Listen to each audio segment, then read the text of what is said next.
Good morning, তোমাদের সবাইকে অনেক অনেক ভালোবাসা। কেমন আছো তোমরা সবাই? আশা করি তোমরা সবাই খুব ভালো আছো। আমিও তোমাদের আশীর্বাদে বেশ ভালো আছি। আজকে কিন্তু তোমাদের সঙ্গে একদম অন্যরকম একটা দিন কাটাবো, কারণ আমি এখন রয়েছি আমার বাপের বাড়িতে। আর বাপের বাড়িতে এলে তো মনটাই কেমন যেন অন্যরকম হয়ে যায়, তাই না? এই বাড়ির প্রতিটা ঘর, প্রতিটা জায়গার সঙ্গে আমার ছোটোবেলার কত স্মৃতি জড়িয়ে আছে।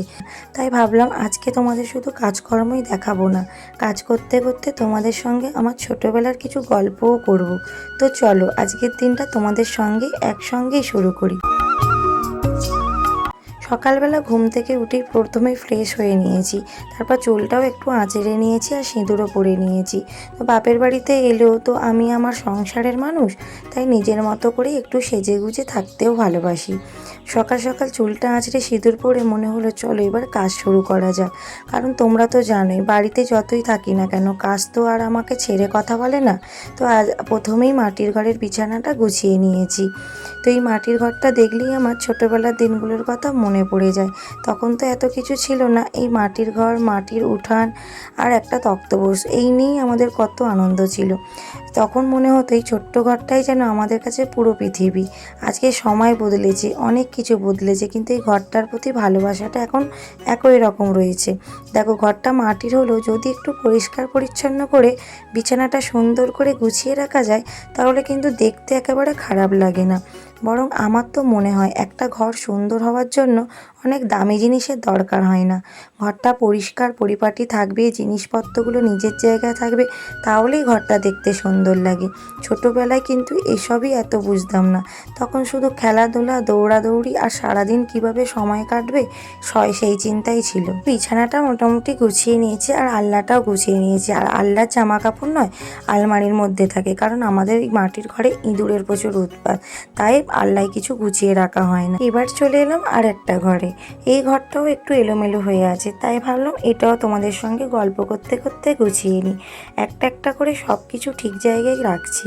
যেন বাপের বাড়িতে এলে আমার সবচেয়ে বেশি কি মনে পড়ে, ছোটোবেলায় আমরা ভাই বোন মিলে কত দুষ্টুমি করতাম, কখনো এই ঘরে কখনো উঠোনে, সারাদিন যেন ছোটাছুটি করেই কাটতো। তখন কিন্তু মোবাইল ছিল না, ইউটিউবও ছিল না, এত কিছুই ছিল না। তবু আমাদের আনন্দের মতো কমতিও ছিল না। একটা ছোট্ট খেলনা, একটা পুতুল, কখনো আবার নিজেরাই খেলনা বানিয়ে নিয়ে কতক্ষণ খেলতাম।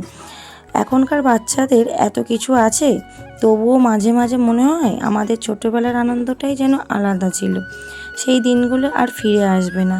তাই এখন যখন এই বাড়িতে আসি, পুরানো জায়গাগুলো দেখলেই সব কিছুটা আবার মনে পড়ে। তো এই ঘরটাও আবার ভালো করে পরিষ্কার করে নিয়েছি, আলনাটা একটু ভালো করে গুছিয়ে নিচ্ছি।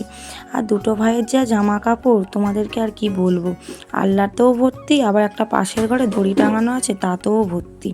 তো এই যে মিটকেসটার ওপরটা আমি একটু গুছিয়ে নিচ্ছি, আমি এলেই এখানটা একটু পরিষ্কার করি। হয়তো ভাবতে পারো যে ভিডিও অন আছে বলে হয়তো কাজগুলো করছি, না গো, আমি বাপের বাড়িতে এলেই এইগুলো করে থাকি, আমার বাড়ির লোকেরা সবাই জানে। যেহেতু আমি দেখেছো আমি ঘরেও বসে থাকি না, আমার এই পরিষ্কার পরিচ্ছন্ন টুকিটাকি করতে আমার ভালোই লাগে। আর এটা তো আমার নিজেরই বাড়ি, তাও কেনই বা পরিষ্কার পরিচ্ছন্ন করব না? তো দুদিন আছি, যদিই বা একটু নিজের হাতে কাজগুলো করি তো কী বা হবে, তাই না? আর তোমরা যে বিছানার কাছে মশারিটা দেখছো মেলা, ওইটা ওইভাবেই থাকে, জানো তো কেন বলো তো? দেয়ালগুলো প্লাস্টার করা নেই তো, ওই ইটের ফাঁকে ফাঁকে সিমেন্ট বালির গুঁড়োগুলো এত পরিমাণে বিছানাটা পড়ে নোংরা হয়, সেই জন্য ওইভাবে মশারিটা টাঙানো রয়েছে, তাই বিছানাটায় খুব একটা ময়লাটা পড়ে না। এই যে দেখতে পাচ্ছ, আর ভালোভাবে না প্লাস্টারটা করেনি, যেহেতু আমার ভাইয়েরা তখন ছোট ছিল, বাপিও ছিল না, এইসব দেখভাল করার জন্য তো একটা লোক চাই। তো এই সময়টাই না তারা যেরকম পেরেছে সেরকমভাবেই করে দিয়ে চলে গেছে। আর এই যে ঠাকুরগুলো দেখছো, এগুলোই আমার ঠাকুমা নিয়ে বেঁচে আছে। বাবা মারা যাবার পরে আমরা 3 ভাই বোন, আর এই ঠাকুরগুলোই হচ্ছে আমার ঠাকুমাকে বাঁচিয়ে রাখার মূলধন। আমার ঠাকুমা বলেই ছিল যে তোর বাবার সঙ্গেই আমি চলে যেতাম যদি তোরা না থাকতিস, তোরা আছিস বলে তোদেরকে দেখে আমি এই ঠাকুরগুলোকে নিয়েই বেঁচে আছি। তো আমার ঠাকুমা দিন রাত এই ঠাকুরগুলোকেই সেবা করে। যারা দিন রাত ঠাকুরকে ডাকে, ঠাকুরদের সেবা করে, তাদের হয়তো ভাগ্যে বেশিই কষ্ট থাকে। আমি ঠাকুমা এমনই, নিজে না খাইয়ে ঠাকুরকে খাওয়ায়, এমনকি আমাদেরকেও খাওয়ায়, কিন্তু নিজে কোনো দিন ভালো মন্দ একটা কিছু খেতে আশা করে না। আর দেখো তার ভাগ্যেই কত কষ্ট, ছোটোবেলায় সেও বাবা মাকে হারিয়ে এসেছে, আবার স্বামীকেও তাড়াতাড়ি হারিয়ে ফেলেছে, আবার ছেলেকেও হারিয়ে ফেলেছে। তাহলে তার ভাগ্যে কতটা কষ্ট, তাই না? আর আমার ঠাকুমা সারা জীবন চোখের জল ফেলেই যেতে হচ্ছে। আমি যখনই দেখি আমার ঠাকুমা কাঁদে। কি করবে আর বলো, কপাল খারাপ, আর বললে হবে? আমার এই বাইরের বিছানাটাও গুছানো হয়ে গেছে। আর এই দেখো কাজ করতে করতে একটু খিদে লেগে গেছে, তাই ভাবলাম একটু মুড়ি খেয়ে নিই। তাই মুড়ির চাট বানাবো বলে সব রকম কেটে নিয়েছি। এই শসা, গাজর, টমেটো আর এই যে সাদা আলু ভাজা, এই আলু ভাজাটা আমার খুব খেতে ভালো লাগে, তাই আমি এলেই আমাকে বানিয়ে দেয়। আর যে কাঁচা লঙ্কা একটু নিয়েছি আর একটু লেবুর রস মাখিয়ে ভাই বোন আমরা সব একসঙ্গে মিলে খেয়ে নেব। তো মুড়িটা বানাচ্ছি, দেখো কীরকম টেস্টি করে বানিয়ে নিয়েছি। তো চলো আমরা এবার মুড়িটা খেয়ে নিই। তো আমার তো ভাতও খাওয়া হয়ে গেছে জানো, ভাত খেয়েই স্নান করবো। এই দেখো এই শাড়িটা আমার ভাই দিয়েছে রাখি পূর্ণিমা উপলক্ষে। তো শাড়িটা খুব ভালো লাগছে না, শাড়ি ব্লাউজ দুটোই দিয়েছে। তো চলো এই শাড়িটা এখন পরে নিই। আজকে যেহেতু রাখিও পরাতে নেই, তাই তো কাল সকালবেলা হলেই চলে যাব, আর শাড়িটা কখনই বা পরবো, তাই ভাবলাম আজকেই পরে নিই। তো দেখো পরেও নিয়েছি, কতটা সুন্দর লাগছে। হলুদে লালেতে শাড়ি হলে খুব ভালোই লাগে, তাই না? তো এই দেখো বিকালবেলা এবার দিদি নাতিনে বসে একটু গল্প করছি আর ঠাকুমার মাথার চুলটাও আঁচড়ে নিচ্ছি। তো এইগুলোই বেশ ভালো লাগে, তাই না? এই যে গল্প করা এসে, আর এই যে জামা কাপড়গুলো মেলা রয়েছে এগুলো একটু তুলে নিচ্ছি। তবে একটু ভিজে ভিজে আছে, আর এখানে না ভালো রোদ লাগে না। এই চারপাশে না এত গাছপালা রয়েছে, বাঁশঝাড় রয়েছে, খুব একটা রোদ আসে না। আর আমি বললাম আমি উঠোনটা একটু ঝাঁট দিয়ে দিচ্ছি, কতদিন এই উঠোন আমি ঝাঁট দিইনি। আর আমাদের এখানে না উঠোন খুব নোংরা হয় জানো তো, কারণ পেছন দিকে যেহেতু বাঁশঝাড় রয়েছে, তাই পাতাগুলো উড়ে উড়ে উঠোনে পড়ে। সকাল থেকে কিন্তু দুবার উঠোন ঝাঁট দেওয়া হয়ে গেছে, আর এইটা একবার বিকালবেলা। তো চলো উঠোনটা ঝাঁট দিয়ে হাত পা ধুয়ে একটু ফ্রেশ হয়ে নিই। তো ভাবলাম একটু বাজারের দিকে যাব, দেখি ভাই যদি যায় তাহলে যাব। আর এই দেখো এবারে আমি ঠাম্মা কাল কলকাতায় যাবে এই রবারের কাজগুলো নিয়ে, তাই ভাবলাম আমি নিজে হাতে প্যাকিং করে দিই। আগে নয় বিয়ের আগে আমি এই সব করে দিতাম জানো তো, কিন্তু এখন যেহেতু বিয়ে হয়ে গেছে আমার ঠাম্মা বাইরে লোক দিয়ে কাজগুলো করে। আমার ঠাম্মা এই ফিনিশিংগুলো পারে না, এর বাইরে ভেতরে না অনেক চড় থাকে, ব্লেড কাঁচি এইসব দিয়ে করতে হয়। আর আগে আমি এই সব কাজই করতাম, আর এই সব কাজ করেই ছোট থেকে বড় হয়েছি। আর যেহেতু বাবার বিজনেস এইটা, আর ঠাংমা এটা ধরে রেখেছে। আর ভাইয়েরা নয় ছোটোবেলায় তখন যেত না, আর সেই থেকেই ঠাংমাই যায় এখনও। অনেক ভারী ভারী ব্যাগ হয় জানো তো, সেগুলো নিয়েই আমার ঠাংমা কলকাতায় দিয়ে আসে। আর অনেক পার্টি ছিল আমার বাপির, 10-12টা পার্টি ছিল, এখন রয়েছে আর একটা।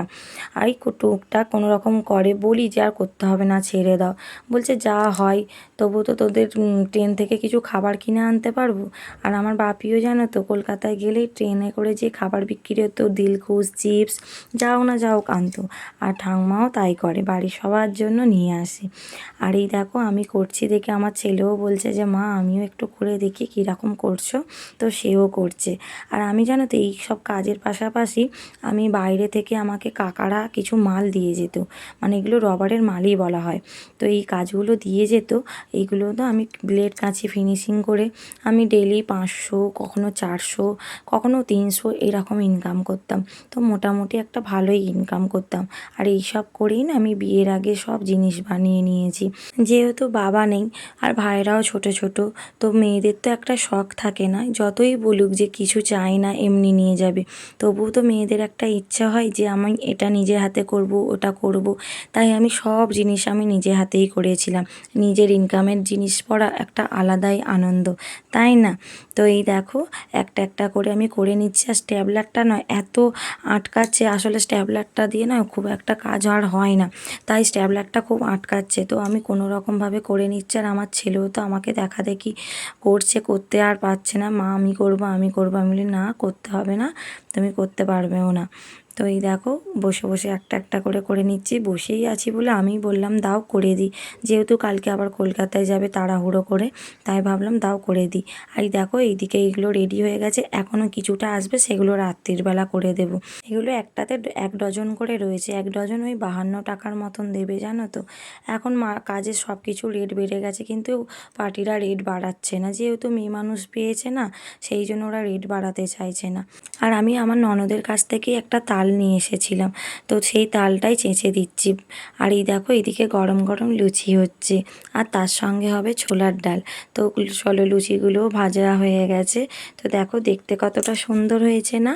তো আজকের মতন ভিডিওটা এই পর্যন্ত, দেখা হবে নেক্সট ভিডিওতে। যদি ভিডিওটা ভালো লেগে থাকে লাইক সাবস্ক্রাইব করে আমার পাশে থাকবে। Good night.